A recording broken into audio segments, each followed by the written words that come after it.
Family, stop me if you've heard this one before. An incompetent police department that has a history of brutalizing quote-unquote people of color, that means black people, have a no-knock warrant. They enter an individual's house, usually the wrong individual's house who they're looking for, and then they gun down the first thing they see with dark skin. Does that sound familiar?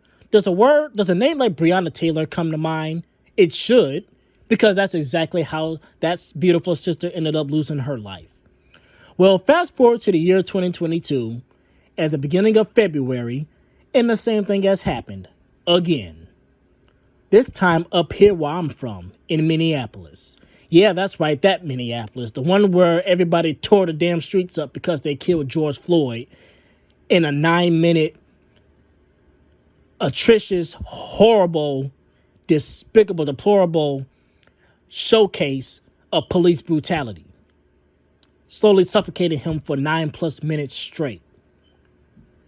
So Minnesotans, like righteous people, turned up in the streets and put pressure on the police and broke their damn backs.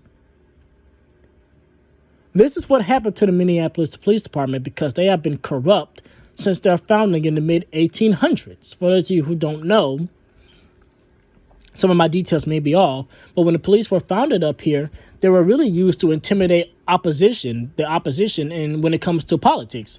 A lot of people who are running for political positions would use the police to intimidate their opponents. These guys have been corrupt since their foundation, the mid-1800s. And now the corruption continues.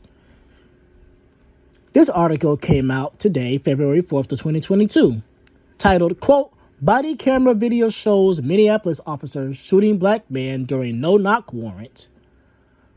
Attorney said he wasn't the target." This is a new level of incompetency for the Minneapolis Police Department.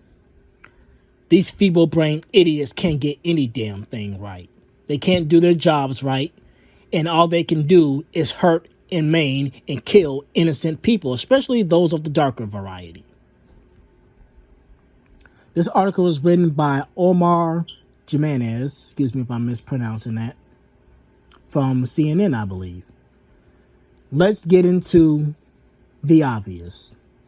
In the early morning hours, Wednesday, Minneapolis police officers gently placed a key in the city apartment door before bursting through the doorway yelling, "Police, search warrant." In the seconds that followed, a black man named Amir Locke, I believe I'm pronouncing that name correctly, Locke, apparently asleep, he was asleep, and shown to be holding a gun upon awakening, was shot and killed. Now, before we continue, listen to that language, family. Even if the person who wrote this article has the best of intentions, that is not how you write something when an individual has been killed for doing nothing but sleeping in their own damn apartment. He was a legal gun owner. He had every right to own a gun, and he should not have been shot because he had one. But let's continue. It continues to say, the shooting by an officer on the SWAT team, SWAT, SWAT team, quote unquote, Special Weapons and Tactics, more like super white, atrocious tools, in a city that came to represent ground zero for the police reform movement, raised questions from Locke's family and others about the city's warrant policy. In total, the city released 14 seconds of real-time video. So, I'll probably post a link to this article as well. The mayor, the incompetent mayor, Jacob Frey, he put a moratorium or a temporary ban on no-knock warrants. Here's the thing, genius. The shooting's already over, stupid. There's no point in having one in place now that the damage has been done. But to continue, the article says it's not clear what is contained in the warrant, and Minneapolis officials have said the totality of circumstances leading to the officer's shooting Locke are now under investigation by the state's Bureau of Criminal Apprehension. They need to be locked in a cage because they didn't hit the right house. Police say Locke was not named in any search warrants. Of course he wasn't. Attorneys for the man's family say he was in legal possession of his firearm. Of course he was. The warrants are sealed to protect the integrity of the investigation and, quote, until the court directs otherwise. Steve Linders, public informant officer with the state St. Paul Police Department. which is investigating a homicide related to the warrants, wrote in a statement. Even though St. Paul Police Department is not the same as the Minneapolis Police Department, they still shouldn't be investigating anything. Police shouldn't investigate themselves. That's what thugs do. And the results always come back filthy. From the limited amount of video the city released, which was more than enough, it's not clear how Minneapolis SWAT members approached the apartment, how they reacted after the shooting. And that's 2 lies for the price of 1, but okay.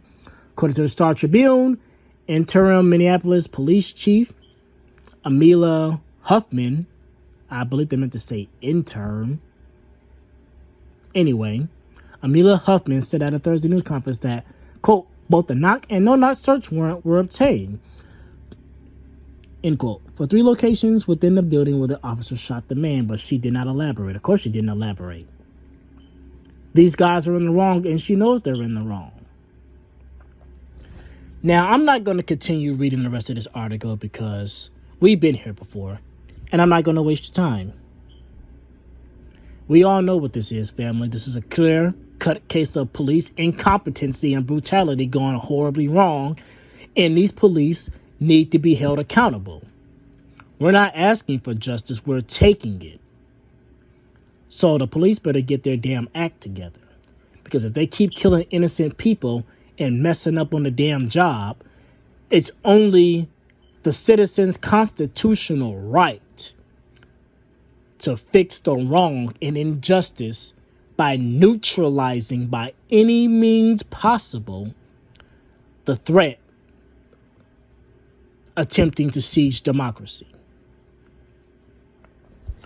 So what's my thoughts on this as a Minneapolitan myself?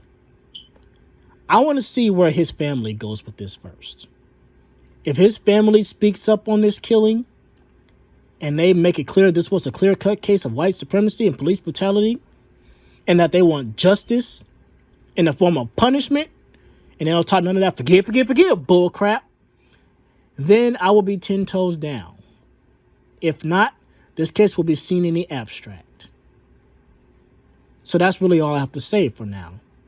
We're going to see what happens, and I will keep my eyes peeled. And family, you should too. Oh, and one more thing before I go. If somebody breaks into your house 4, 5, 6 in the morning without any permission, and you legally own a gun,